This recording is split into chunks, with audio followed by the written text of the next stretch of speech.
이 세상에 태어나 가장 서툴렀던 일은 아니오라고 말하는 것이었다. 젊었을 적엔 남편에게, 나중엔 내가 무엇을 참아내고 있는지조차 알 수 없게 되었다. 며칠 전 며느리가 집에 찾아와 듣기 좋은 말로 시어머니가 연세가 많으시니 함께 해외여행 가서 반드시 해야 한다너러 반드시 고개만 끄덕였다. 떠나면서 며느리는 종이 한 장을 건네며 시어머니의 생활 습관과 생활 습관과 시어머니의 생활 습관과 며느리는 내가 동의한 줄 알았겠지만 나는 이미 다른 곳으로 향하는 비행기 표를 예매해 두었다는 사실을 며느리는 알지 못했다. 그곳은 그들의 계획에 포함된 어떤 곳도 아니었다. 내 이름은 김영순, 올해 68세다. 그날 나는 각 그린 따뜻한 차를 쟁반에 담아 거실 테이블로 향하고 있었다. 그때 초인종이 울렸다. 문을 열어보니 며느리 이서연이었다. 서연이는 손에 월병 한 상자와 과일 바구니를 들고 해맑게 웃으며 어머니, 작은 선물 가져왔어요. 마음에 드실지 모르겠네요. 라고 외쳤다. 나는 서둘러 받아들며 아이고, 무슨 선물을 이렇게 많이 사왔니? 먹을 거 부족한 거 없는데. 라고 말했지만 속으로는 서연이가 평소에는 빈손으로 오는 법이 없다는 것을 잘 알고 있었다. 무언가를 들고 올 때면 항상 그 뒤에 할 말이 있었다. 과연 자리에 앉은 지 얼마 되지 않아 서연이는 안부 인사를 시작했다. 어머니, 요즘 몸은 조금 어떠세요? 나는 고개를 숙여 웃으며 대꾸하지 않았다. 서연이가 이런 걱정스러운 웃으며 대꾸하지 않았다. 서연이는 차를 한 모금 마시고 천천히 찻잔을 내려놓으며 본론을 꺼냈다. 어머니, 며칠 뒤에 해외여행 가신다면서요. 저희 어머니도 같이 좀 데려가 주세요. 나는 움찔하며 고개를 들어 서연이를 바라보았다. 서연이의 눈빛은 당당했다. 마치 너무나 당연한 일을 말하고 마치 너무나 당일을 말하는 듯했다. 나는 대답하지 않고 그저 밝게 답했다. 서연이는 곧바로 덧붙였다. 저희 어머니 몸이 안 좋으셔서 밖에 나가시며 하고 짧게 답했다.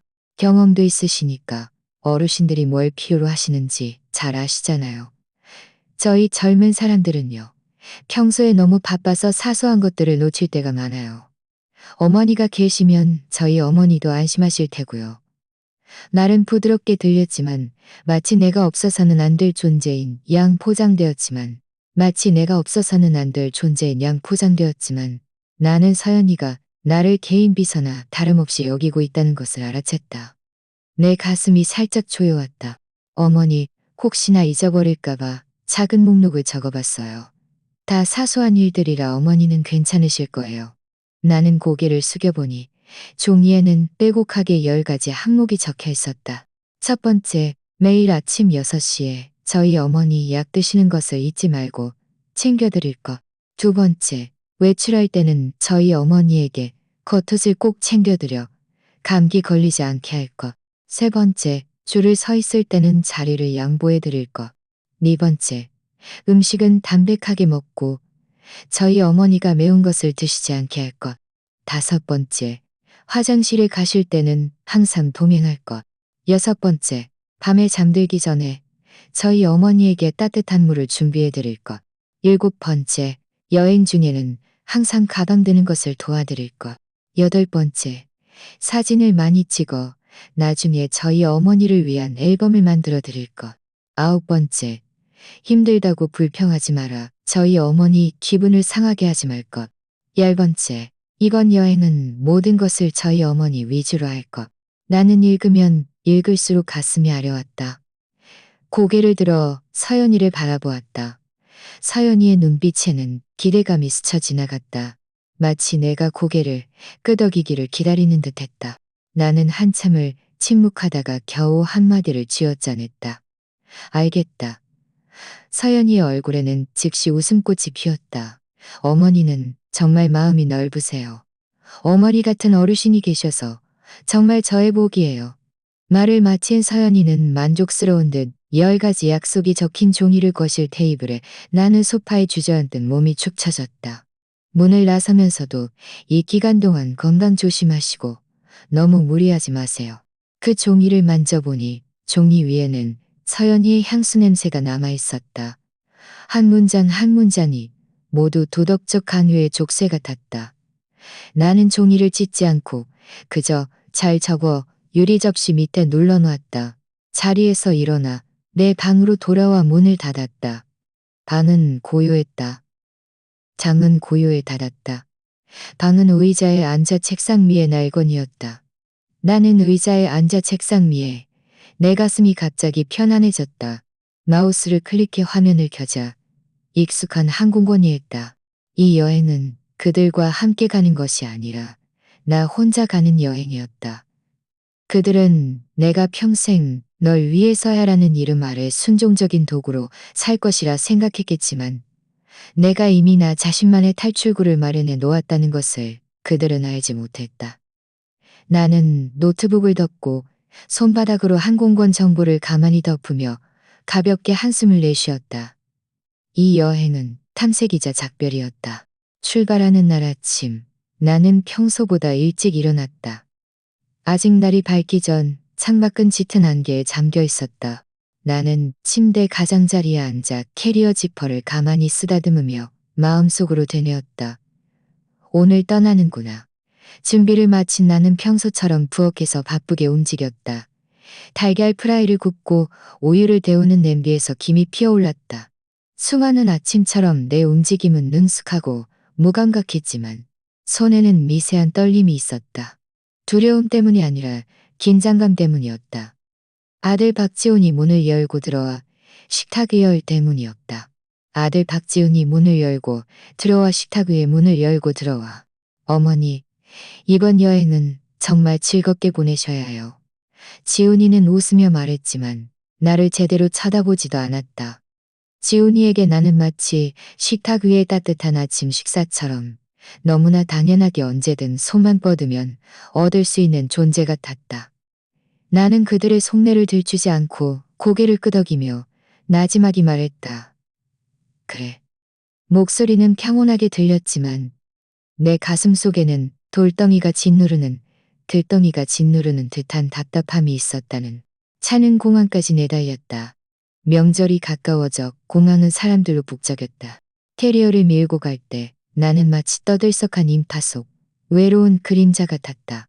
주변 사람들은 모두 목적지가 있었고 웃음소리가 가득했지만 나만이 마음속에 비밀을 감추고 있었다. 이서연은 맨 앞에서 걸어가며 뒤를 돌아보며 소리쳤다. 어머니, 바짝 달아오세요. 목소리에는 여치지 마시고요. 목소리에는 여전히 지시하는 듯한 뉘앙스가 담겨 있었다. 나는 웃으며 고개를 끄덕였지만 발걸음은 반박자 늦었다. 어머니, 이따가 비행기 타시면 저희 어머니 옆에 앉아서 좀 돌봐주세요. 요즘 허리가 안 좋으세요. 나는 웃었지만 아무 말도 하지 않았다. 눈꼬리 끝으로 내 캐리어를 힐끗 보니 그 안에는 다른 사람을 위한 약품이 아니라 내 여권과 이미 출력해 놓은 탑승권이 조용히 놓여 있었다. 보안 검색대에는 사람이 많았다. 줄을 서 있을 때 서연이가 내 귀에 속삭였다. 이따가 제가 먼저 저희 어머니 모시고 갈 테니 어머니는 천천히 따라오세요. 서연이는 마치 내가 휴대 수화물이라도 되는 양 가볍게 말했다. 나는 고개를 끄덕였지만 마음속으로는 한숨을 내쉬었다. 우리가 함께 보안 검색대를 통과한 뒤 그들은 들뜬 기분으로 목적지의 호텔과 식당에 대해 이야기했다. 나는 묵묵히 뒤따라가며 손에 다른 항공편 탑승권을 꼭 쥐고 있었다. 탑승구까지 아직 거리가 좀 남았을 때 나는 발걸음을 멈추고 나지막이 말했다. 내 어머니, 너희 먼저 가. 이서연은 고개도 들지 않고 손짓만 해올게. 너희 먼저 가. 걸어가는 내내 가슴속 심장이 격렬하게 뛰는 것을 느꼈다. 손바닥에는 땀이 흥건했다. 마치 엄청난 일을 몰래 저지르는 듯했다. 하지만 걸을수록 발걸음은 더욱 가벼워졌다. 나는 그들의 탑승구로 가지 않고 다른 복도로 꺾어 다른 터미널로 향했다. 인파는 드문드문했고 나는 그 속에 섞여 마치 물고기 떼 속 작은 물고기처럼 소리 없이 그러나 단호하게 움직였다. 그들이 비행기에 탑승할 때쯤 나는 이미 다른 대기실에 앉아 있었다. 방송에서 그들의 항공편 탑승 안내가 흘러나왔다. 나는 손에 탑승권을 쥐고 마음속으로 되뇌었다. 가거라. 너희들은 가거라. 휴대전화가 진동했다. 박지훈이 보낸 메시지였다. 어머니, 탑승구가에 다 왔는데 어디세요? 나는 화면을 한참 응시하다가 잠시 멈칫한 뒤 결국 답장하지 않았다. 곧이어 두 번째 메시지가 도착했다. 곧이어 두 번째 메시지가 도착했다. 어머니, 탑승 시작했어요. 왜 안 오세요? 나는 휴대전화를 가볍고 전원 버튼을 눌렀다. 화면이 꺼지는 순간 내 마음도 고요해졌다. 그들의 비행기가 구름도 고요해졌다. 나는 깊게 숨을 들이쉬었다. 가슴 속에 수년간 억눌려 있던 답답함이 마침내 천천히 밖으로 뿜어져 나오는 듯했다. 내 평생 이제야 비로소 누구를 위한 삶이 아니게 되는구나. 나는 나지막이 읊조렸다. 목소리는 또렷했지만 마치 나 자신에게 다짐하는 맹세 같았다. 비행기는 중동 어딘가에서 경유했다. 나는 등받이에 기대어 창밖의 활주로를 바라보았다. 마음속에는 오랜만에 평온함이 밀려왔다. 수십 년 동안 내 삶은 미리 쓰여진 대본 같았다. 누가 아프면 내가 간호해야 했고, 누가 밥을 먹으려 하면 내가 상을 차려야 했고, 누가 아이를 돌봐야 하면 내가 떠맡아야 했다. 허리가 아파 제대로 서 있지도 못해도 웃으며 괜찮아라고 말해야 했다.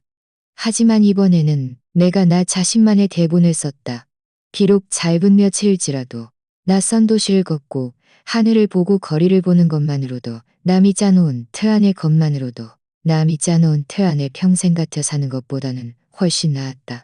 경유하는 동안 나는 가끔 휴대전화를 켜보았다.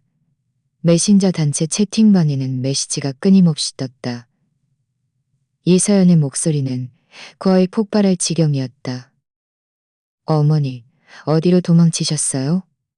비행기는 이미 떠났고 저희 어머니 휴가 다 망쳤어요. 박지훈이 이어서 메시지를 보냈다. 박지훈이 이어서 메시지를 보냈다. 어머니. 마치 과거와의 문을 닫는 듯했다. 어머니, 어디세요? 빨리 답장 주세요. 나는 좌석에 기대어 눈을 닫는 주세요. 메시지가 슐 나왔다. 답장하지 얼려왔다. 비행기 엔진 소음이 낮게 깔린 자장가처럼 나를 감쌌다. 문득 젊었을 적 내 모습이 떠올랐다. 그때의 나도 창가에 앉아 하늘의 구름을 보며 먼 곳의 모습을 상상하는 것을 좋아했다. 결혼하고 아이를 낳고 살림을 꾸리면서 모든 낭만이 조금씩 따라 없어졌다. 하지만 지금 나는 다시 햇살 아래 뭉게뭉게 피어오르는 구름들을 보았다. 눈처럼 하얗고 깨끗했다. 눈가가 시큰해졌다. 비행기가 로마에 천천히 착륙할 때 내 가슴이 갑자기 저릿해졌다. 귓가에는 이탈리아어 안내 방송이 들려왔다. 한마디도 알아들을 수 없었다. 영어 안내의 의지에 겨우 사람들 틈에 섞여 걸었다. 수십 년의 삶 동안 내가 이렇게 낯선 땅에 홀로 서본 적이 몇 번이나 있었을까. 하지만 나는 알았다. 일단 발을 디디면 더 이상 돌아갈 길은 없다는 것을. 비행기 문이 열리고 햇살이 쏟아져 들어왔다. 국내와는 다른 빛이었다. 국내와는 다른 빛이었다. 밝고 약간은 눈부셨다. 밝고 약간은 눈부셨다. 나는 캐리어를 끌고 비행기 통로를 걸어 나오다 문득 현기증을 느꼈다.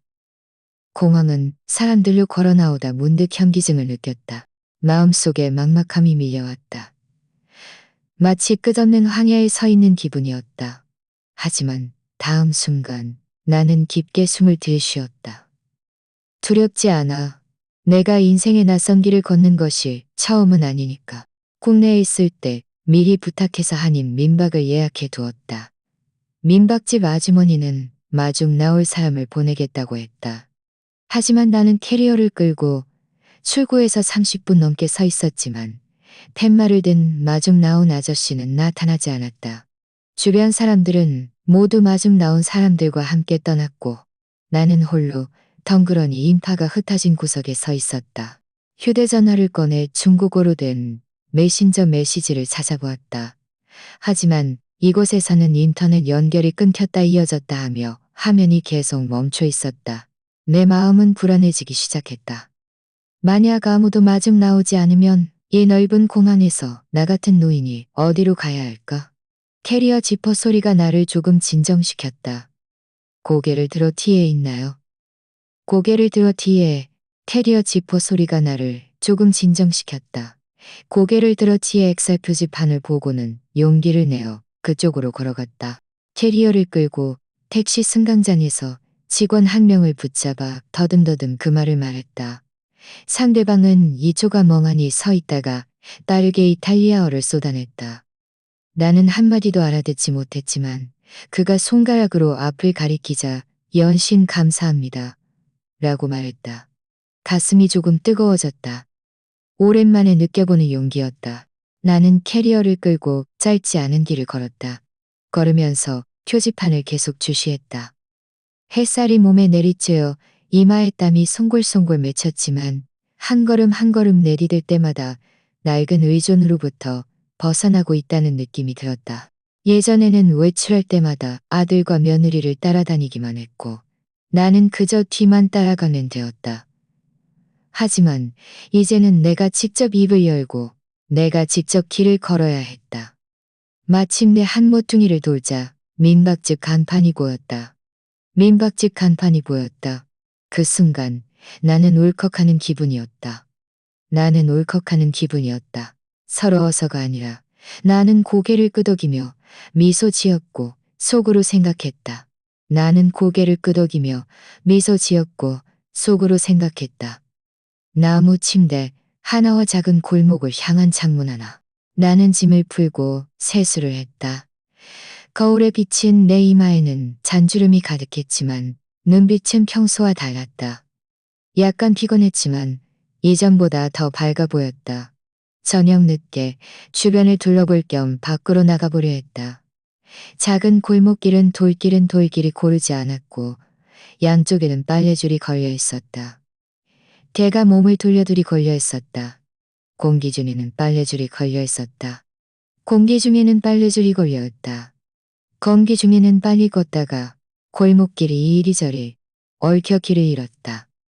아주머니, 혹시 새로 오신 분이신가요? 고개를 돌려보니 이른 데쯤 되어 보이는 한인 어르신이 모자를 쓰고 인자하게 웃고 있었다.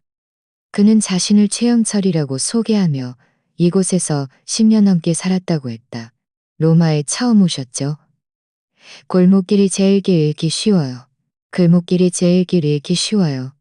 그는 시원하게 웃으며 손으로 방향을 가리켜 주었다. 제가 모셔다 드릴게요. 마침 가는 길이에요.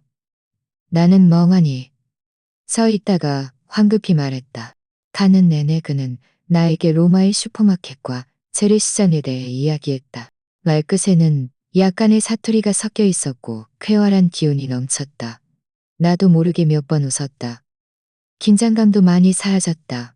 민박집 문 앞에 다다르자 그가 문득 걸음을 멈추며 말했다. 내일 저희 노인정에서 실버 워킹 클럽 모임이 있어요. 이탈리아에 사는 어르신들이 매일 아침한 모임이 있어요. 이탈리아에 사는 어르신들이 매일 아침 함께 산책하고 이야기 나누거든요. 괜찮으시면 같이 오셔서 얼굴이라도 익히는 게 어때요? 내 마음이 움직였지만 나는 곧바로 익히는 게 어때요? 낯선 땅에서도 등불 같은 낯선 사람을 만날 수 있다는 사실. 방으로 돌아와 침대 옆에 앉아 창문을 열었다. 밖은 부드러운 밤이었다. 길모퉁이에서 누군가 기타를 치고 있었다. 그 소리는 유유히 울려 퍼졌고 공기 중에는 낯선 향기가 섞여 있었다. 고향처럼 기름 냄새가 아니라 커피와 풀꽃향이 어우러진 향이었다. 나는 가볍게 한숨을 내쉬었다. 마음속에는 아직 약간의 불안감이 남아 있었다. 결국 나는 그저 평범한 노인일 뿐 대단한 능력은 없었다. 아무리 작은 발걸음이라 할지라도 그것은 나 자신만의 발걸음이라는 것을. 나는 마침내 그 숨막히는 울타리에서 벗어났다. 새벽 공기는 약간 쌀쌀했다. 나는 겉옷을 바싹 연했다. 최영철 씨는 과연 약속을 어기지 않았다. 그는 아침 일찍 민박집 문 앞에서 나를 기다리고 있었다. 몇몇 오랜 친구들을 만나러 가자고 했다. 평소에 커피숍에 앉아 이야기를 나누는 이민온 동료들이라고 했다. 그는 가볍게 말했지만 내 마음속은 약간 불안했다. 국내에서는 참고 견디는 것에 익숙했고 집안의 치부는 바꾸러드는 것에 익숙했고 나 같은 사람이 낯선 사람들의 모임에 들어가는 것은 늘 이것저것 질문받을까봐 두려웠다. 하지만 나는 그를 따라갔다. 커피숍은 크지 않았다. 창가 자리에는 3~4명의 노인들이 앉아 있었다. 모두 한국인 얼굴이었다. 테이블 위에는 진한 커피 몇 잔과 반쯤 남은 디저트 접시가 놓여 있었다. 영철 씨, 오늘 새 얼굴 데려왔네요. 안경을 쓴 아주머니가 웃으며 손짓했다. 나는 이끌려 앉아 따뜻한 우유 한 잔을 시켰다. 두 손으로 잔을 감쌌지만 마음속은 팽팽하게 긴장되어 있었다. 화제는 여행에서 자녀 이야기로 옮겨갔다. 아이고, 작년에 아들이 기어이 낡은 집을 팔아서 그 돈으로 더 큰 집으로 옮기겠다고 하는 거예요. 제가 반대했더니 고집불통이라고 하더군요. 결국 싸우다가 제가 그냥 짐 싸서 여기로 왔죠. 한 아저씨가 고개를 저었지만 눈에는 슬픔보다 오히려 안도감이 더 커 보였다. 우리 며느리는 임신했을 때, 우리 매는 임신했을 때 온 가족이 떠받들었지. 내가 하루라도 기침하면 재수 없다고 째갔들었지. 말투는 빨랐지만 칼날처럼 내 마음을 갈랐다. 나는 고개를 숙이고 조용히 우유를 저으며 마음속에 파문이 일었다. 누군가 문득 나에게 물었다. 아주머니, 자녀분들은 아주머니가 여기 오신 거 아세요? 나는 멍하니 있다가 고개를 들어 그 눈빛과 마주했다. 목구멍이 잠시 메었다가 천천히 말했다. 내 평생 처음으로 그들에게 말하지 않고 내린 결정이에요. 이 말을 하고 나 자신도 깜짝 놀랐다. 수십 년 동안 내가 허락 없이, 타협 없이 한 일이 단 하나라도 있었을까? 나의 모든 선택은 자녀를 위한 것이었고 가정을 위한 것이었다. 이제야 비로소 나는 말하지 않고 라고 말할 용기가 생겼다. 주위는 순간 조용해졌다. 이내 누군가 고개를 끄덕이며 말했다. 잘하셨어요. 우리가 이 나이까지 살았는데 왜 계속 그들의 눈치를 봐야 해요? 그들은 계속 이야기를 이어갔다. 한 어르신은 결혼 생활의 아픔을 이야기했다. 젊었을 적 남편은 남아선호를 이야기했다. 사람이 어떻게 평생 울기만 하고 살아. 그래서 여기 와서 혼자 살고 내 돈 내가 쓰고 사는 게 간순할수록 더 편하네. 그들의 이야기를 들으며 내 가슴은 저릿했다. 한마디 한마디가 마치 나를 대신해 내 삶을 심판하는 듯했다. 내 평생이 어찌 이와 다르지 않았던가. 젊었을 적 참고 견뎠다. 남편의 성격이 좋지 않아도 나는 늘 양보했다. 나중엔 아이들이 좀 철들기를 바랐지만 이 말을 내가 얼마나 많이 들었던가. 그들의 눈에는 나는 영원히 멈추지 않는 기계와 같았다. 하지만 로마의 카페에서 이야기 나누는 이 노인들은 나와 똑같은 길을 걸어왔지만 나보다 먼저 깨달은 사람들이었다. 나는 더 이상 끼어들지 않고 그저 이 이야기들을 묵묵히 마음에 담았다. 마지막 한 모금의 따뜻한 우유를 마시고 나는 모두에게 작별 인사를 하고 혼자 민박집으로 돌아왔다. 방문을 열자마자 나는 곧바로 노트북을 열었다. 화면, 불빛이 내 얼굴을 비추었다.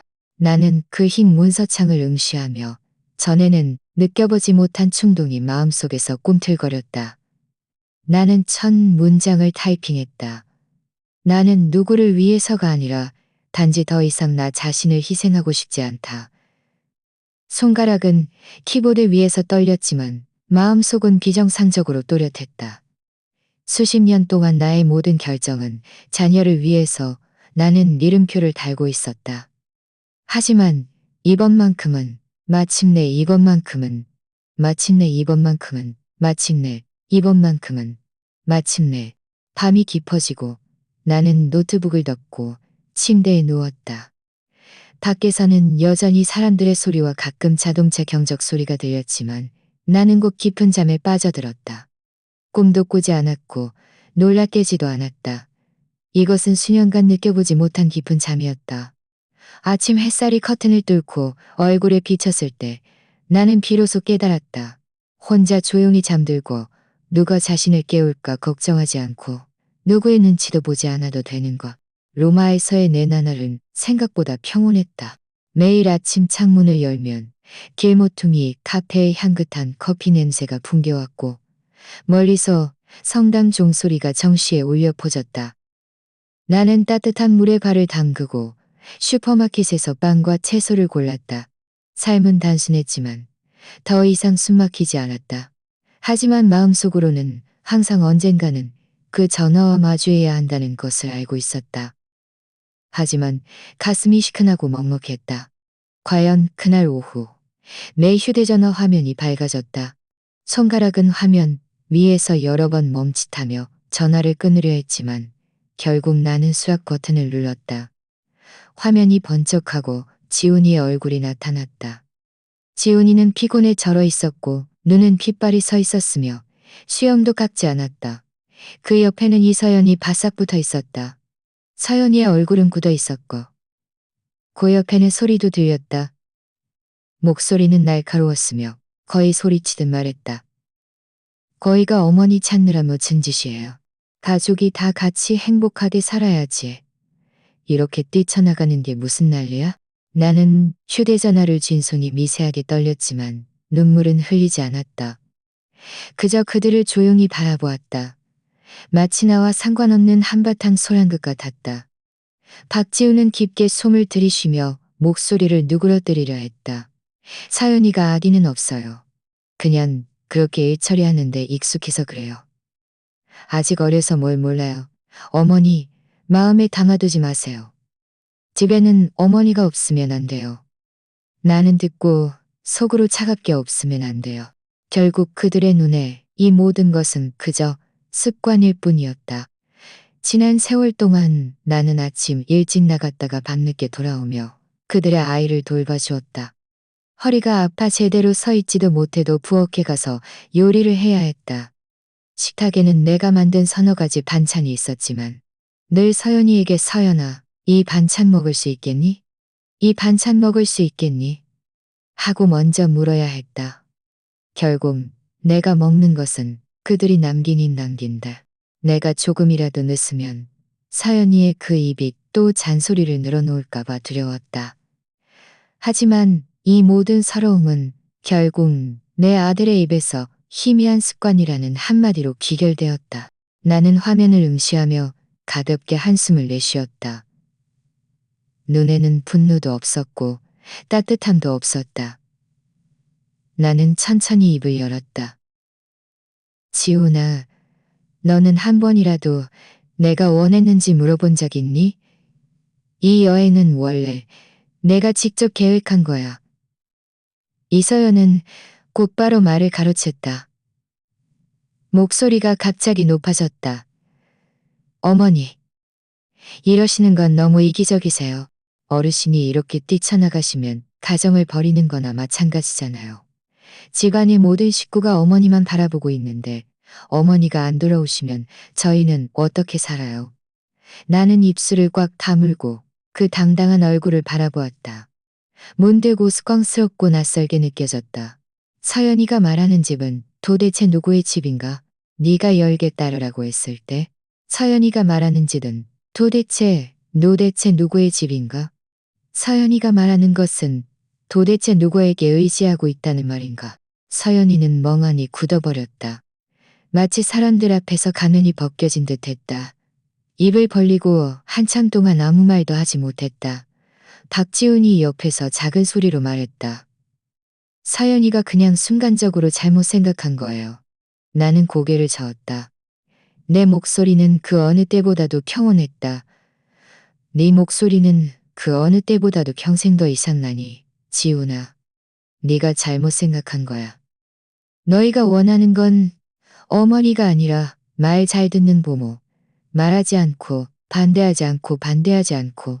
이 말을 마치자 내 마음 속에는 한바탕 가벼움이 밀려왔다. 통쾌함이나 후련함 같은 것이 아니라 단단한 해방감이었다.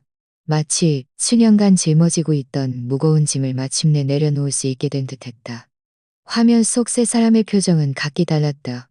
김은숙은 여전히 표정은 각기 달랐다. 화면을 피하고 싶어 하는 아이 같았다. 서연이는 원물을 흘리고 있었다. 서연이는 분노로 몸을 떨었고 얼굴의 파운데이션은 얼룩덜룩해 보였다. 그저 이 순간 내가 마침내 소위 가정의 화목을 위해 묵묵히 희생하던 엄마가 아니라는 것을 느낄 뿐이었다. 나는 너희를 원망하지 않아. 나는 나지막이 말했다. 정말 원망하지 않아. 다만 오늘부터 나도 내 삶을 살 거야. 그들이 다시 입을 열기도 전에 나는 단호하게 통화 종료 버튼을 눌렀다. 화면이 꺼지는 순도 맺지만 나는 길게 한숨을 내쉬었다. 마치 지난 세월의 모든 서러움, 피곤함, 나는 길게 한숨을 내쉬었다.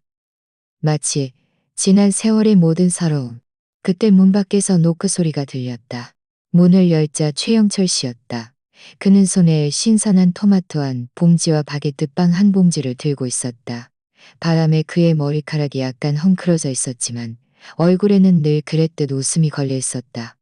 아이고, 방에서 시끄러운 소리가 들리던데 무슨 일 있으세요? 그가 걱정스럽게 물었다. 나는 고개를 끄덕다. 토마토와 빵을 가테이던데 무슨 일 있으세요? 그가 걱정스럽게 물었다. 나는 웃으며 휴대전화를 아무렇게나 테이블에 놓았다. 아니요. 괜찮아요. 집에서 전화가 한 통 왔을 뿐이에요. 영철 씨, 오늘 저녁은 제가 살게요. 뭘 사요? 그냥 대충 먹으면 되지. 나는 고집스럽게 말했다. 아니요. 오늘은 제가 대접하고 싶어요. 왜냐하면 방금 제가 진정으로 저 자신을 위해 한번 결정을 내렸거든요. 최영철 씨는 멍하니 있다가 이내 웃음을 터뜨렸다. 그래요. 그럼 또 아주머니가 주체적으로 행동하는 듯 했다. 그래요. 그럼 또 한 번 아주머니가 주체적으로 행동하는 듯 지켜봐야겠네요. 그 순간 내 마음속에 갑자기 상쾌함이 밀려 우리는 길 모퉁이 작은 식당으로 갔다. 특별할 것 없는 곳이었지만 마당에는 올리브나무 몇 그루가 심어져 있었고 햇살이 돌담에 비쳐 따뜻한 기운을 주었다. 우리는 토마토 스파게티와 채소 스프 그리고 작은 잔의 와인을 시켰다. 내가 잔을 들었을 때 눈가가 촉촉했지만 눈물은 흘리지 않았다. 왜냐하면 나는 내가 축배를 들고 있다는 것을 알았기 때문이다. 떠남을 축하하는 것도, 반함을 축하하는 것도, 반함을 축하하는 것도. 이것은 수십 년 만에 처음으로 가족에게 아니오라고 말한 것이었고, 처음으로 다른 사람을 위해 살지 않게 된 것이었다. 영상통화를 끊은 지 며칠이 지났다. 휴대전화는 조용히 잠들어 있었다. 나는 다시 전원을 켜지 않았다. 밖의 거리는 여전히 시끄러웠고 아침 성당 종소리는 정시에 울려 퍼졌다. 아래층 카페의 향기도 바람을 타고 흘러들어왔다. 하지만 내 마음 속에는 처음으로 확고한 평온함이 피어올랐다. 나는 진정한 시험이 이제 막 시작되었다는 것을 알았다.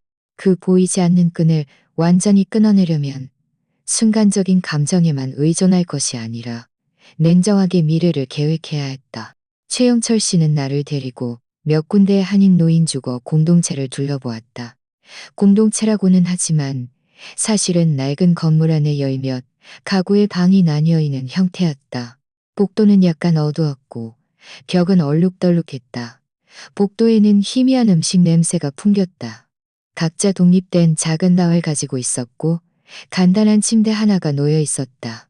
창밖으로는 빨래가 널려 있는 것이 보였다. 노인들은 그 안에서 이런저런 이야기를 나누며 떠들썩했다. 매일 아침 누가 먼저 일어나든 먼저 죽 한 솥을 끓였고 누가 몸이 좋으면 다른 사람들을 위해 채소를 사다 주기도 했다. 저녁 식사 후에는 다 같이 모여 바둑을 두거나 노래를 불렀다. 그날 마침 몇몇 아주머니들이 낮은 탁자에 앉아 만두를 빚고 있는 것을 보았다.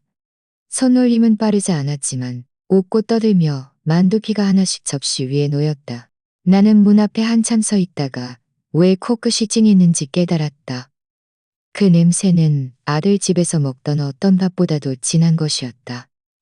그것은 임무도 의무도 아니었다. 그저 순수한 즐거움과 나눔이었다. 이곳은 모두에게 맞는 곳은 아니에요.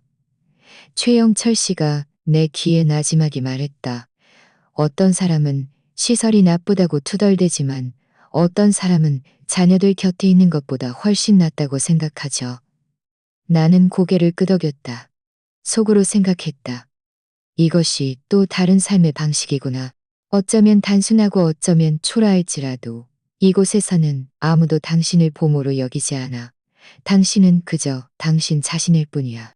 민박집으로 돌아온 뒤 나는 노트북을 꺼내 밤새도록 계산을 시작했다. 이탈리아의 물가를 찾아보니 빵일. KGN 한국 돈으로 약 5,000원 정도였고 한 달 버스 요금은 약 2억만 원이 넘었다. 작은 아파트의 월세는 1,000유로가 넘었다. 생활비는 결코 낮지 않았다. 하지만 나는 낙심하지 않았다. 최영철 씨에게 부탁해서 회계사 친구를 찾아가 노인 비자 가능성에 대해 상담했다.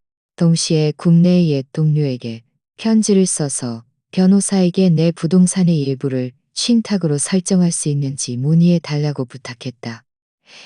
며칠 뒤 나는 영상통화 앞에서 국내 은행 지점장과 통화했다. 화면 속 상대방은 정중하게 물었다. 김영순 아주머니, 정말 확실하세요? 정말 확실하세요? 부동산의 절반을 신탁으로 설정하고 부동산의 절반을 정말 확실하세요? 부동산의 절반은 기부하신다니 이건 작은 일이 아닌데요. 저 자신을 위한 여지를 남겨두고 싶고 다른 사람들이 더 이상 제 노년에 참견하는 것을 원하지 않습니다. 지점장은 멍하니 있다가 이내 고개를 끄덕였다. 알겠습니다. 초안을 준비해 드리겠습니다. 영상통화를 끊자 내 마음속에서는 돌덩이가 내려앉는 듯했다. 수십 년 만에 처음으로 돈이 진정으로 내 것이라는 생각이 들었다. 다음에 나는 수첩을 꺼내 몇 글자를 크게 썼다. 노년 자유 행동 계획. 첫 페이지에 나는 이렇게 썼다. 나는 누구에게도 의지하지 않고 누구도 부양하지 않는다. 이 문장을 쓸 때 내 손가락은 떨렸지만 잉크가 마르고 이 문장을 응시하자 내 마음속은 갑자기 환해졌다. 나는 하나씩 내 계획을 적어내려갔다. 부동산 처리, 신탁 설정, 수익 귀속 명확화, 며느리의 간섭 방지, 의료 예비 계획 국내와 이탈리아에 모두 일정 금액의 자금 예비, 오로지 치료비로 사용, 일상생활, 노인 주거 공동체 시도, 맞지 않으면 작은 아파트 임대하여 혼자 생활, 정신생활, 그림 배우기, 매일 산책, 긍정적인 마음 유지, 유언장 초안 재산 귀속 명확히 명시, 자녀들에게 구설수 남기지 않기. 나는 매우 진지하게 썼다. 마치 내 인생의 대본을 다시 쓰는 듯했다. 다음 날 아침 나는 실버 워킹 클럽을 따라 거리로 나섰다. 아침 바람이 약간 쌀쌀했지만 나는 상쾌하게 숨을 들이쉬었다. 예전 집에서는 매일 장바구니를 들고 시장에 가야 했고 양손 가득 채소를 들고 발걸음은 무거웠다. 이제는 아무것도 들 필요 없이 그저 걷기만 하면 되었다. 작은 광장에 다다르자 나는 멈춰서서 몇몇 노인들이 웅성거리며 이야기하는 것을 보았다. 문득 마음이 도왔다.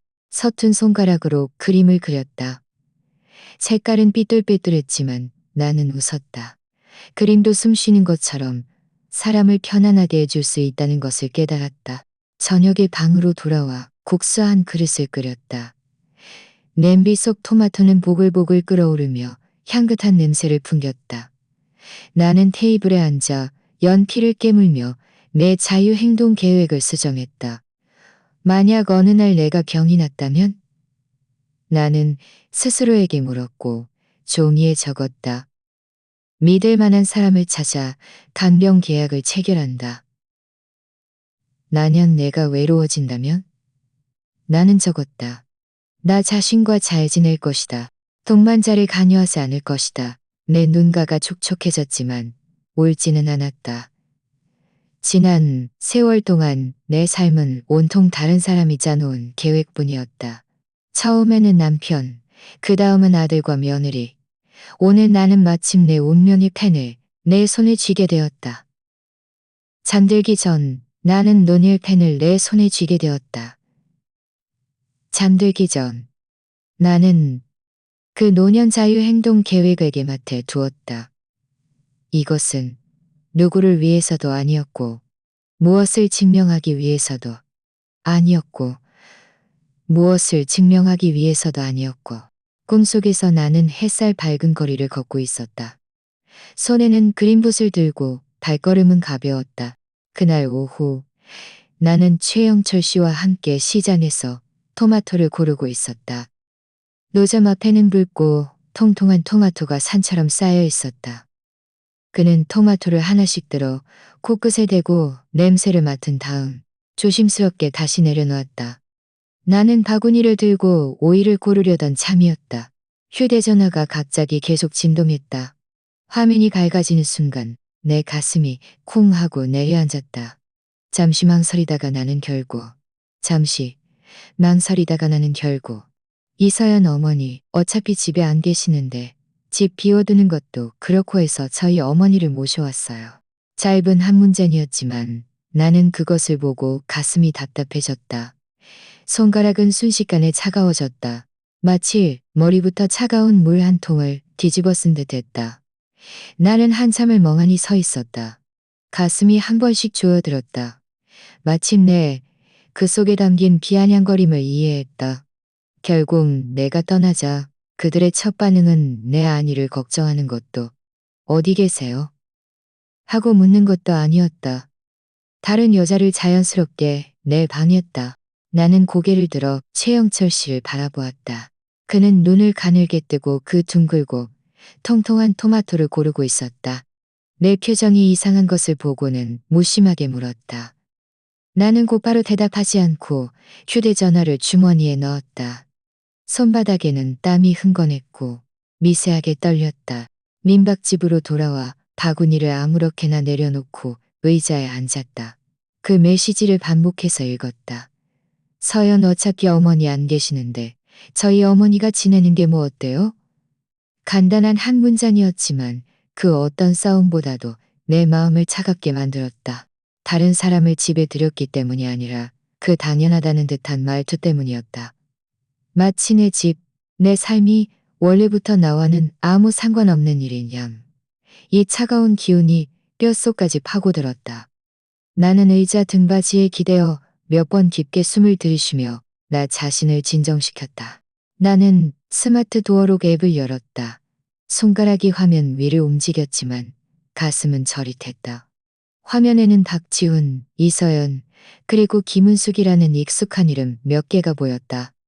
나는 하나씩 클릭해서 그들의 권한을 모두 삭제했다. 화면이 깜빡이며 삭제를 확인하시겠습니까? 라는 메시지가 떴다. 확인. 나는 한 번, 또 한 번, 또 한 번 눌렀다. 이어서 전기, 요금 계좌를 열어 자동 이체를 해지했다. 관리비와 수도, 요금도 마지막 단계에서 정지시켰다. 초고속 인터넷, 계정도 직접 해지했다. 화면에는 계속해서 확인 메시지가 떴고 나는 계속해서 확인 메시지가 떴고 나는 계속해서 냉정하게 눌렀다. 동작은 느렸지만 차가웠다. 방 안에는 낮은 알림음과 내 심장이 규칙적으로 뛰는 소리만 들렸다. 마지막 단계를 삭제하고 휴대전화를 테이블에 놓았다. 하지만 손가락은 미세하게 떨렸다. 두려움 때문이 아니라 뒤늦게 찾아온 맹세 때문이었다. 이 집은 내가 평생 아끼고 아껴 마련한 것이다. 등기부 등본에는 내 이름이 적혀 있었고 그 누구의 이름도 아니었다. 나는 마침내 가장 직접적인 방식으로 내 권리를 되찾았다. 몇 초 뒤 휴대전화가 울렸다. 관리실이었다. 아주머니, 댁에서 정전되고 수도가 끊겼다고 하는데 혹시 요금 내는 걸 잊으십시오. 상대방은 멍하니 있다가 목소리가 곧바로 공손해졌다. 잊지 않았습니다. 잊지 않았습니다. 집의 소유권은 제 명의로 되어 있습니다. 저희는 소유주님의 요청에 따라 처리하겠습니다. 전화를 끊자 내 가슴 속에는 갑자기 형언할 수 없는 후련함이 밀려왔다. 보복 때문이 아니라 내가 처음으로 당당하게 집주인으로서의 권리를 행사했기 때문이었다. 메신저 단체 채팅방이 난리가 났다. 박지훈 어머니, 전기를 끊다니 너무 심하신 거 아니에요? 어떻게 이러실 수 있어요? 이서연 어머니, 도대체 왜 이러세요? 저희 어머니 혼자 가엾은데 어머니가 좀 양보해 주시면 안 돼요? 저는 다른 뜻 없었어요. 그냥 잠시 며칠 지내려고 한 것뿐이에요. 나는 이 새 메시지를 보며 문득 웃음이 나왔다. 얼마나 익숙한 수법인가. 먼저 나를 냉정하다고 비난하고 그 다음에는 어르신을 돌보는 마음이라는 명분을 씌우고 마지막에는 아이를 돌보는 것을 합리화한다. 하지만 그들은 잊었다. 내가 바로 진정으로 마음 아파야 할 일이라는 것을. 내가 바로 진정으로 마음 아파야 할 노인이라는 것을. 내 가슴은 천천히 한 줄의 글을 타이핑해서 단체 채팅방에 보냈다. 이 집의 소유권은 내게 있다. 채팅방은 한참 동안 조용했다. 마침내 박지훈의 답장이 올라왔다. 박지훈 어머니, 이러시는 건 정말 너무 심하세요. 저희는 가족이잖아요. 어떻게 이렇게 딱 잘라 구분하세요? 나는 이 문장을 응시하며 속으로 차갑게 웃었다. 수십 년 동안 그들은 내가 얼렁뚱땅 넘어가고 희생하고 참고 견디는 것에 익숙해져 있었다. 이제 내가 구분하기 시작하니 그들은 나를 너무 심하다고 말한다. 하지만 내가 심하게 하지 않으면 나에게 나 자신이 남아있을까? 나는 더 이상 답장하지 않고 곧바로 채팅방을 나갔다. 최영철 씨는 맞은편에 앉아 유유히 차를 마시고 있었다. 내 행동을 보고는 하아 웃었다. 잘하시네요. 아주머니는 저보다 훨씬 단호하시네요. 저는 그때 꾸물거리고 몇 년이나 끌다가 겨우 집을 되찾았는데 아주머니는 한 칼에 깔끔하게 지우셨네요. 나는 쓴웃음을 지었지만 가슴속에는 전에는 느껴보지 못한 가벼움이 밀려왔다. 그렇다. 나는 마침 내 대체될 수 있는 존재가 아니게 되었다. 저녁에 우리 실버노인들은 함께 모여 식사를 했다. 테이블 위에는 호박볶음 한 접시와 뜨거운 국 한 솥이 놓여 있었다. 단순했지만 그 어떤 호화로운 만찬보다도 나를 안심시켰다. 나는 잔을 들고 마음속으로 나지막이 중얼거렸다. 이 잔은 축배가 아니다. 휴대전화는 결국 울렸다. 영상통화가 아니라 음성통화였다. 나는 화면 속 이름을 보며 가슴이 철렁했지만 너무 오래 망설이지 않고 전화를 받았다. 엄마. 수화기 너머로 지친 듯 다급한 목소리가 들려왔다. 나는 눈을 감고 조용히 들었다. 엄마는 가장 가정을 소중히 여기셨잖아요. 항상 가족이 화목해야 만사가 형통하다고 하셨잖아요. 그냥 돌아오세요. 엄마, 제발 이렇게 고집 부리지 마세요. 엄마, 저를 봐서라도 제발요. 박지훈의 목소리에는 애원이 담겨 있었다. 그가 이렇게 나에게 말하는 일은 드물었다. 하지만 내 마음속은 차갑게 식어버렸다. 이 말들은 진정한 마음에서 우러나온 걱정이 아니라 그들의 필요에서 나온 것이었다. 나는 한참 동안 침묵하다가 겨우 입을 열었다. 나는 한때 그랬지만 오늘부터 이 역할을 더 이상 수행하지 않을 거야. 하지만 이 말은 충동적인 것이 아니라 수십 년 동안 내 마음속에 억눌려 있던 진실이었다. 전화 너머는 몇 초간 조용했다. 이내 이 사연의 날카로운 목소리가 들려왔다. 이게 무슨 뜻이에요? 저희랑 인연을 끊겠다는 거예요? 나는 덤덤하게 웃으며 차분하게 말했다. 인연을 끊는 것이 아니라 갈 길은 가고 다리는 다리대로 놓는다는 거예요. 이제부터 나는 내 길을 가고 너희는 너희의 삶을 살아. 나는 휴대전화를 열어 단체 채팅방에 스크린샷 한 장을 보냈다. 그것은 내가 어제 막 발급받은 자녀 부양 의무 포기 공증 신청서였다. 수리 접수증에 흰 종이 위에 검은 글씨로 붉은 도장이 찍혀 있었다. 이것은 내 평생 처음으로 법적인 방식으로 마음속 말을 글로 적어낸 것이었다. 채팅방은 난리가 났다. 이서연, 어머니, 이게 인연을 끊겠다는 거예요. 잘 생각하셨어요? 소문나면 어떻게 되겠어요? 박지훈 엄마, 충동적으로 그러지 마세요. 공증이 무슨 소용이에요? 혈연관계는 피로 이어진 건데 누가 지울 수 있겠어요? 김은숙 아주머니, 이러시면 아이들 마음에 너무 큰 상처를 주는 거예요. 나는 한 글자 한 글자 답장했다. 이것은 나의 자유로운 선택이다. 나는 더 이상 의존하지 않고 더 이상 도덕적 강요를 받아들이지 않을 것이다. 메시지를 보내는 순간 나는 몸 전체가 무거운 쇠사슬을 벗어던진 듯 가벼워졌다. 전화 너머에서는 한바탕 혼란이 일었다. 박지훈이 뭐라고 말하는지 나는 제대로 듣지 못했다. 이서연은 제대로 듣지 못했다. 이서연은 여전히 그냥 저희랑 싸우고 싶어서 그러는 거예요. 혈연은 사실이지만 그 호칭은 존중받아야만 자격이 있는 거야. 말을 마치고 나는 곧바로 휴대전화를 끊었다. 화면이 까맣게 꺼지는 순간 내 손바닥은 의외로 안정되어 있었다. 최영철 씨가 마침 들어왔다. 손에는 맥주 몇 병이 들려 있었다. 내 표정이 담담한 것을 보고는 웃었다. 어이쿠, 소동이 작지 않았나 보네요. 나는 휴대전화를 아무렇게나 테이블에 놓으며 아무렇지 않게 말했다. 그들이 돌아오라고 하기에 내가 분명히 말했어요. 갈 길은 가고 다리는 다리대로 놓는다고요. 최영철 씨는 멍하니 있다가 이내 크게 웃었다. 잘하셨어요. 우리가 이 나이까지 살았는데 여전히 소처럼 불려다니며 부려지면 그게 더 답답한 일이죠. 나는 맥주 한 병을 들어 그와 잔을 부딪혔다. 거품이 솟아올랐다. 한 모금 마시자 가슴이 갑자기 뜨거워졌다. 밤에 나는 불을 껐다. 방은 온통 어둠에 잠겼다. 창밖 거리에서는 여전히 사람 소리가 들렸지만 내 마음속은 극도로 고요했다. 수십 년 동안 내 정체성은 온통 족쇄에 묶여 있었다. 밥을 하고 아이를 돌보고 양보하고 희생하는 것. 오늘 나는 마침내 이 껍질을 벗겨냈다. 나는 그저 나 자신일 뿐이었다. 그날 햇살이 아주 좋았다. 최영철 씨는 근처 포도 농원에서 작은 행사를 한다며 나에게 몇몇 어르신들과 함께 가자고 했다. 나는 원래 갈 생각이 없었다. 민박집에 하루 종일 박혀 지내는 것도 편할 것 같았다. 하지만 그가 내가 망설이는 것을 보고는 웃으며 덧붙였다.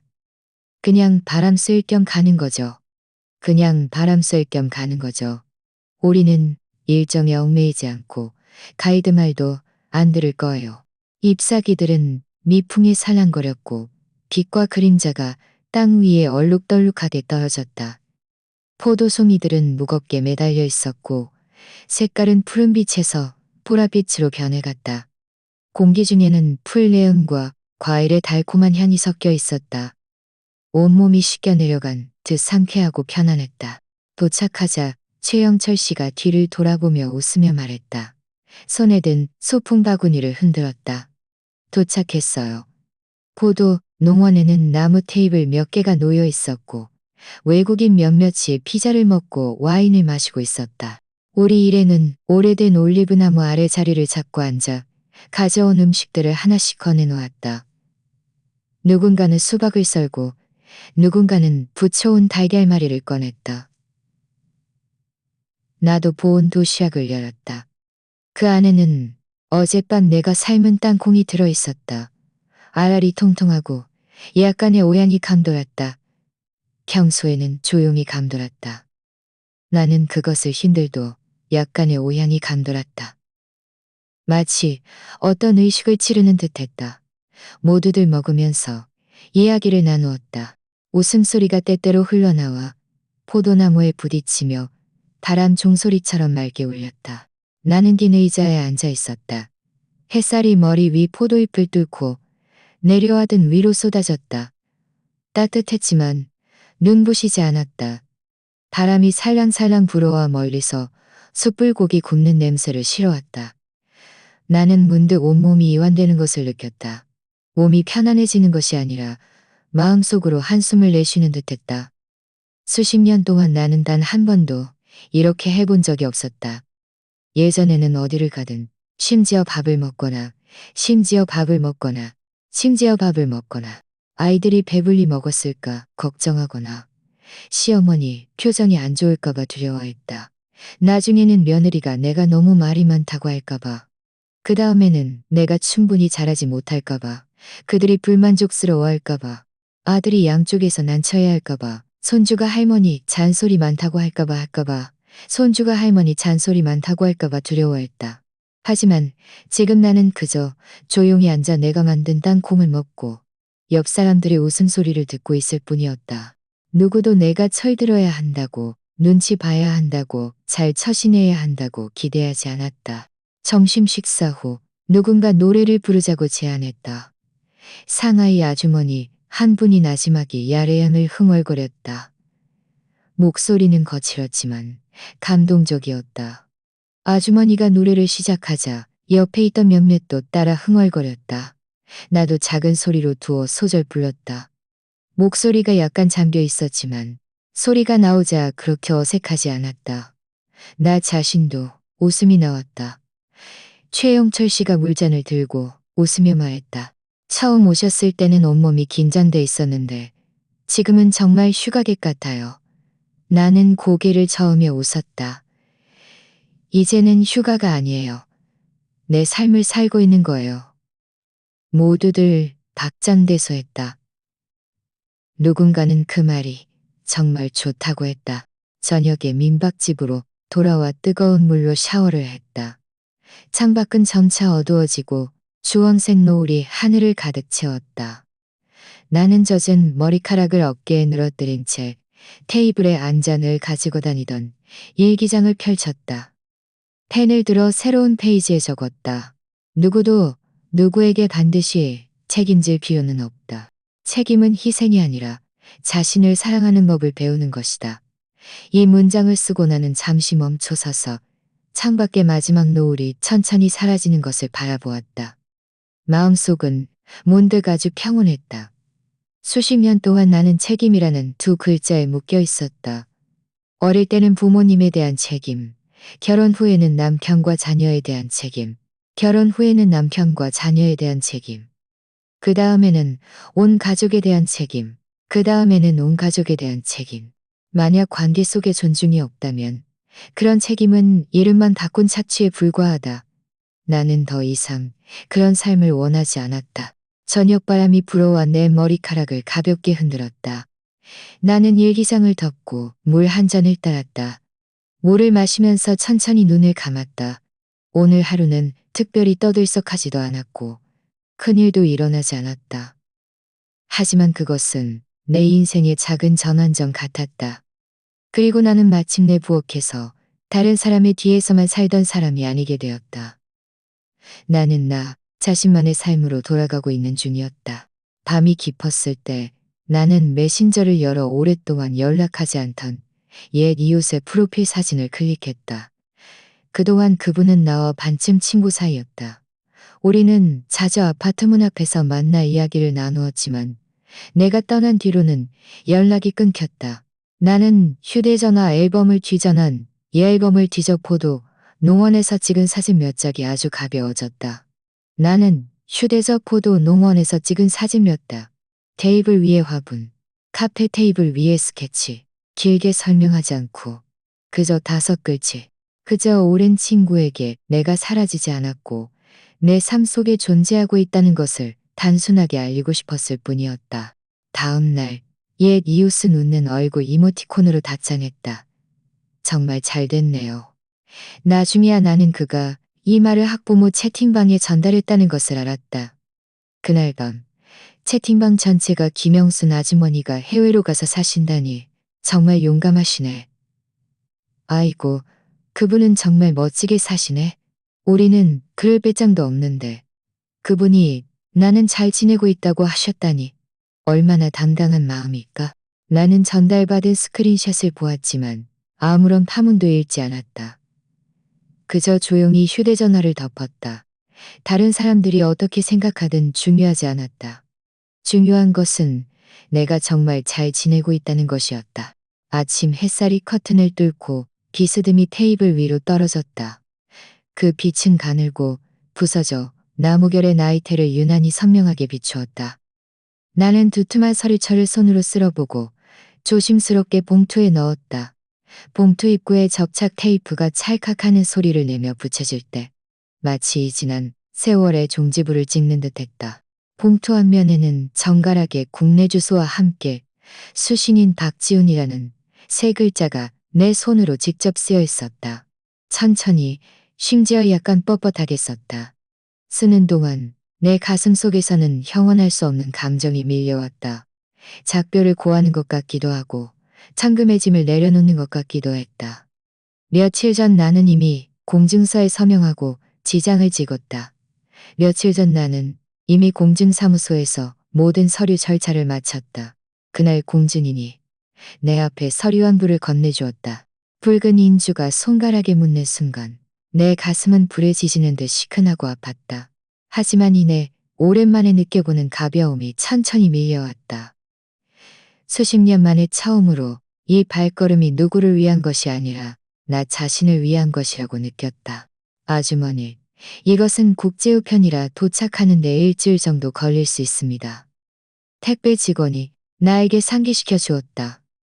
그는 젊은 청년이었고 얇은 택배 가방을 메고 있었으며 말투는 약간 서툴렀다. 나는 고개를 끄덕이며 미소 지었다. 그들이 받을 거예요. 그는 내 말의 무게를 이해하지 못하고 그저 형식적으로 고개를 끄덕이며 소포를 수취함에 넣었다. 그 봉투가 조금씩 달려 들어가는 것을 보며 내 마음속에는 문득 든든함이 피어올랐다. 마치 오랫동안 가슴을 짓누르던 돌덩이를 마침내 치워낸 듯했다. 며칠 뒤 박지우는 택배를 받았다. 나는 그가 거실에 서서 봉투를 뜯는 모습을 거의 상상할 수 있었다. 그 손은 한때 내 평생이 피와 땀으로 길러낸 것이었다. 이제는 당황스러움과 불안감으로 떨리고 있을지도 모른다. 서류가 뽑혀 나와 거실 테이블 위에 펼쳐졌다. 글자들은 차분했고 불필요한 감정은 없었다. 그 안에는 두 가지 문서가 들어 있었다. 하나는 가족사무 통지서였고 다른 하나는 부동산 개인노 신탁 선언이었다. 통지서에는 내가 분명히 적어두었다. 오늘부터 나는 어떠한 가사 밑감령, 의무도 더 이상 책임지지 않는다. 너희의 삶은 계속될 수 있지만, 너희의 삶은 계속될 수 있지만, 더 이상 나라는 존재는 없을 것이다. 이 말들은 원망도, 비난도 아니었다. 이것은 결별이 아니라 제자리 찾기이다. 아들아, 너는 너의 삶을 살고 나는 나의 남은 생을 살아가면 된다. 각자 평안하면 그것으로 충분하다. 나는 박지훈이 이 문장을 보았을 때 당황스러움과 막막함을 상상할 수 있었다. 그는 내가 가정을 지탱하고 늘 누군가가 곁에 있는 것에 익숙해져 있었다. 이제 내가 손을 떼니 그는 허전함을 느낄 것이다. 하지만 그것은 내 책임이 아니었다. 수십 년 만에 처음으로 나는 여기까지라는 말을 감히 쓸 수 있었다. 나중에 이서연이 전화를 걸어왔다. 화면이 밝아지자 나는 그녀의 이름이 깜빡이는 것을 보았지만 받지 않았다. 전화 벨소리는 조용한 방 안에서 한참 동안 울리다가 마침내 스스로 멈췄다. 이어서 김은숙도 메신저를 통해 원자 메시지를 보냈다. 아주머니, 우리는 여전히 가족이잖아요. 이렇게 단호하게 그러지 마세요. 이렇게 단호하게 그러지 마세요. 이 순간 내 심장은 그 몇 글자를 응시하며 손가락이 화면 위에서 몇 초간 멈췄다가 마침내 천천히 움직여 그들의 계정은 음미해서 그들의 계정이 움직여 그들의 기들에. 왜냐하면 나는 이것이 결별이 아니라 자기 보호라는 것을 분명히 알고 있었기 때문이었다. 세월은 계속 흘러갔다. 며칠 뒤 나는 흰 셔츠를 입고 매직 모자를 쓴 채 최영철 씨 일행과 함께 교회의 언덕으로 향했다. 산길은 평탄하지 않았지만 올라갈수록 공기는 더욱 맑아졌다. 양쪽으로는 끝없이 펼쳐진 포도밭이 보였고 푸른 잎사귀와 포도송이들이 바람에 흔들렸다. 멀리 산 그림자는 석양에 길게 드리워져 있었다. 공기 중에는 희미한 과일 향과 흙냄새가 섞여 있었다. 어떤 이는 이야기를 나누고 어떤 이는 사진을 찍었다. 나는 그들의 떠들썩함에 합류하지 않고 그저 혼자 천천히 언덕 꼭대기로 걸어갔다. 가지고 온 작은 돗자리를 깔고 잔디밭에 앉았다. 풀밭은 약간 축축했지만 푹신했다. 미풍이 불어와 풀잎이 내 손등을 가볍게 스쳤다. 푹신했다. 석양이 천천히 지고 하늘은 불타는 조용히 바라보았다. 빛이 내 얼굴에 쏟아졌다. 따뜻했다. 그 빛이 내 얼굴에 쏟아졌다. 따뜻했다. 김영순 아주머니는 거창한 이치를 말하지 않았다. 그녀는 그저 많은 사람이 감히 하지 못하고 아까워하는 일을 했을 뿐이다. 그녀는 돌아서서 떠났다. 이 길은 그녀의 고집도 심술도 아니었다. 며느리가 내민 시중드는 규칙이 빼곡히 적힌 종이를 묵묵히 받아들던 그 순간부터 그녀는 이미 결정을 내리고 있었다. 그녀는 이미 결정을 내리고 있었다. 그녀는 신종하는 척 고개를 끄덕였지만 마음속으로는 조용히 자유를 챙기고 있었다. 그녀는 그저 한 번의 가족 여행을 틈타 경유공항에서 조용히 방향을 틀었다. 그 순간부터 그녀는 그들이 짜놓은 대본에서 벗어나 자신만의 길을 걸어갔다. 솔직히 말해 김영순 아주머니가 한 일은 대단한 것은 아니었지만 그 이야기를 다 읽고 나면 정말 가슴이 뭉클해진다. 그녀는 누구와도 다투지 않았고 누구에게도 구걸하지 않았다. 그녀는 그저 처음으로 자신을 최우선에 두었을 뿐이다. 그저 마침내 더 이상 자신을 희생하지 않게 된 것뿐이다. 아마 많은 사람이 이 대목에서 자신의 어머니나 자신을 떠올릴 것이다. 우리는 모두 인내를 관용으로, 침묵을 상속으로 여기는데 익숙해져 있다.